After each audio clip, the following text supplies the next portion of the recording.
Assalamualaikum warahmatullahi wabarakatuh. Pada kesempatan ini saya akan menyampaikan materi kitab Fathul Mu'in bagian awal.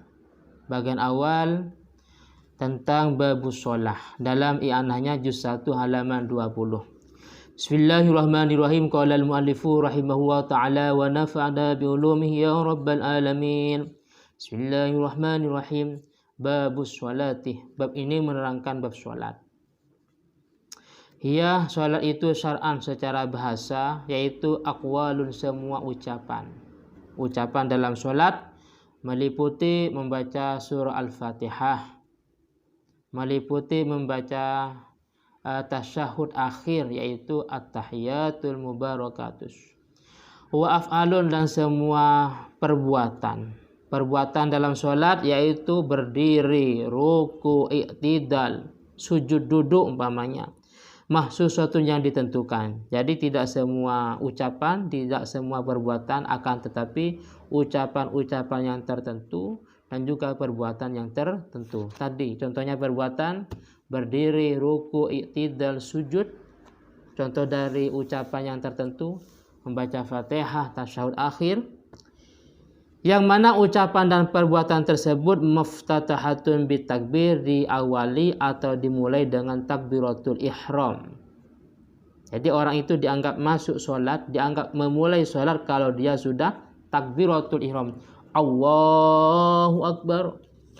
Takbir yang mengharamkan.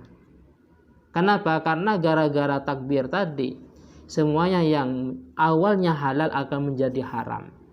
Semuanya yang awalnya boleh akan menjadi tidak boleh. Contohnya makan, minum, gerak-gerik sampai 3 kali, bahkan lebih. Awalnya itu boleh-boleh saja, tapi ketika takbir itu menjadi tidak boleh karena membatalkan sholat. Mukhtatamatun, dan diakhiri bitaslim, dengan salam.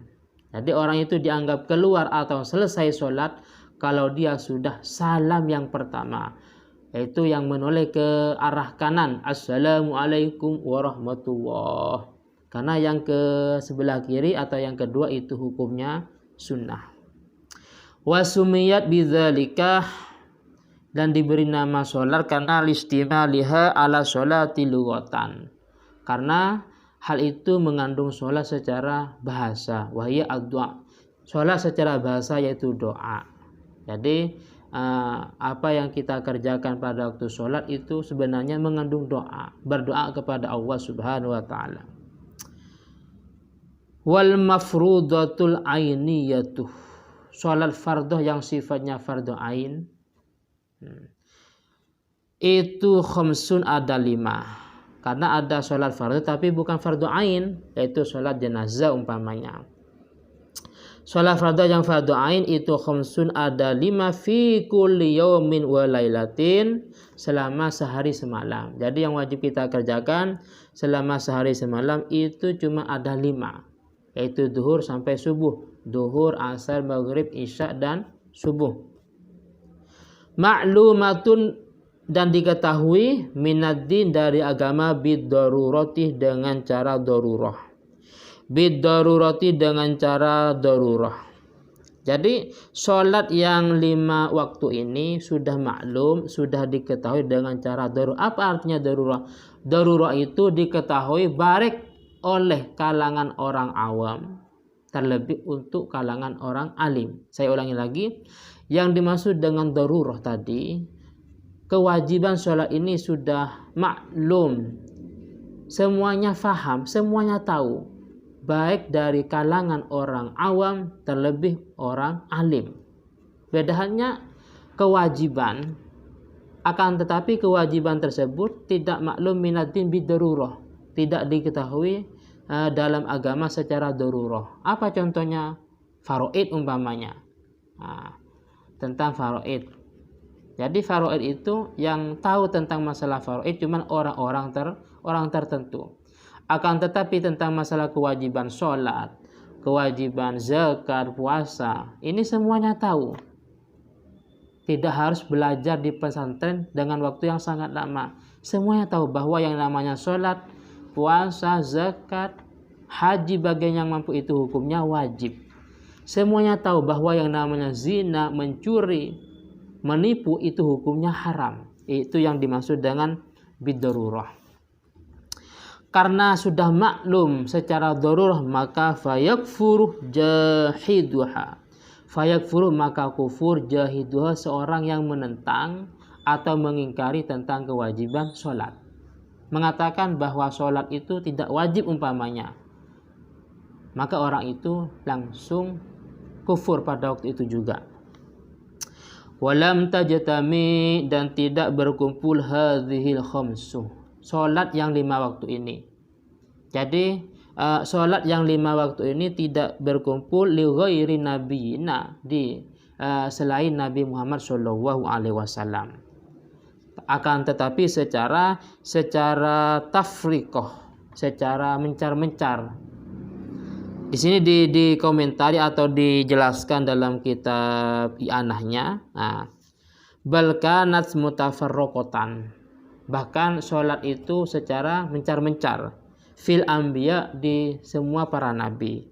Contohnya fasubuhu, sholat subuh, sholatu Adam. Jadi sholat atau syariatnya Nabi Adam itu sholatnya cuma sholat subuh. Wadduhru sholatu Dawud, sedangkan sholat duhur itu berada di syariatnya Nabi Dawud. Wal asruh, sedangkan sholat asar itu sholatu Sulaiman, itu termasuk syariat sholatnya Nabi Sulaiman. Wal maghribu sholatu Ya'qubah, sedangkan sholat maghrib itu sholatnya Nabi Ya'qub atau syariatnya Nabi Ya'qub. Wal isya'u sholatu Yunusah, sedangkan sholat isya itu syariatnya atau sholatnya Nabi Yunus. Jadi syariat tentang masalah sholat di nabi-nabi selain Nabi Muhammad itu mutafarroqoh, mencar-mencar. Ada yang cuma subuh saja, ada yang cuma asar saja, ada yang cuma isya saja, sebagaimana yang saya sebutkan barusan. Akan tetapi di syariatnya Nabi Muhammad SAW semuanya berkumpul, mulai duhur sampai subuh. Wa furidat, dan sholat ini, sholat yang 5 waktu ini diwajibkan Lailatul Isra, pada waktu Lailatul Isra, ba'dan nubuwah, setelah baginda Nabi diangkat sebagai nabi. Bi asyri sinina wa salasati ashur, itu selisih 10 tahun 3 bulan. Bi asyri sinin, selisih 10 tahun, wa salasati ashur, dan 3 bulan. Jadi setelah Nabi diangkat sebagai nabi, mendapat 10 tahun dan 3 bulan pada waktu Lailata Sab'in wa Ishrina, pada malam tanggal 27 min Rajab, yaitu bulan Rajab. Sholat yang 5 waktu ini diwajibkan. Walam tajib, dan tidak wajib subuhu yaumi tilkal lailah, subuh pada hari itu. Jadi pada waktu Lailatul Isra, sementara subuh tidak diwajibkan dikarenakan li'adamil ilmi, karena tidak ada ilmunya atau tidak ada pengetahuan bikaifiyatnya, tentang tata caranya.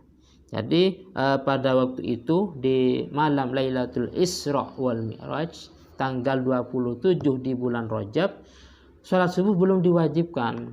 Kenapa? Dikarenakan tidak ada tata caranya. Mungkin sementara ini yang bisa saya sampaikan, dan jika dari teman-teman ini kurang puas atau kurang paham kaitan dengan apa yang saya sampaikan ini, silahkan tanyakan dalam channel ini. Dan jangan lupa loncengnya diaktifkan terus. Akhiran, assalamualaikum warahmatullahi wabarakatuh.